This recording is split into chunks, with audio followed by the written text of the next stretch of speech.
মানুষকে ডিজাইন করা হয়েছে ছেলে আর মেয়ে অত্যন্ত সুন্দরভাবে পাশাপাশি থাকার জন্য, তাই না? তাহলে কেন একটা মেয়েকে একটা ছেলে মারে? কারণ কি? ছেলেটা শয়তান না? দোষ না, ছেলেরা অনেক ভালো। রফিক স্যার কি দাঁড়াবেন একটু?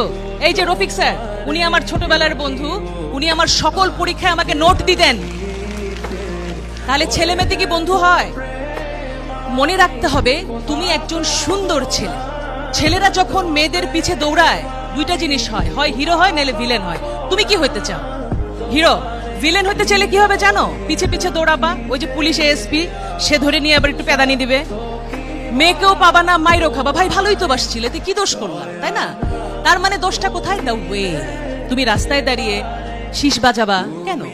তুমি ভদ্র হয়ে দাঁড়াও, তুমি তাকায় দেখো, মেয়েটাকে তাকায় না দেখলে মেয়েটা কিন্তু হার্ট অ্যাটাক করে মরে যাবে, যে তাকাই না ছেলেরা আমার দিকে, ঘটনা কি?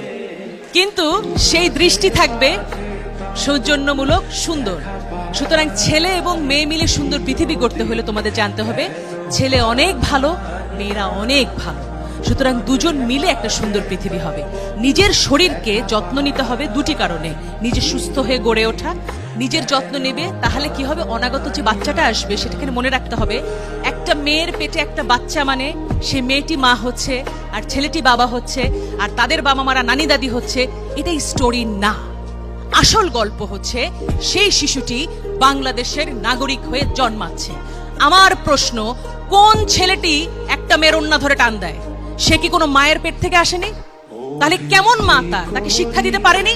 সেই মায়েরও আমি দোষ দেব যে তুমি যদি সন্তান পালন করতে না পারো, সন্তান তুমি নেবে না। প্রত্যেকটা বাচ্চা যখন সুন্দর হবে, অর্থাৎ প্রথমে আমাদের পুষ্টি নিশ্চিত করতে হবে। পুষ্টি নিশ্চিত করবার পরে কি হবে? আমাদের শারীরিক গঠন হবে, মানসিক গঠন হবে। লেখাপড়া শিখবো আমরা, আমাদের সন্তান যে আসবে সেও হবে সুস্বাস্থ্য বলিয়ান। আর বাংলাদেশ তখন কি হবে? পৃথিবীর 1 নাম্বার দেশ।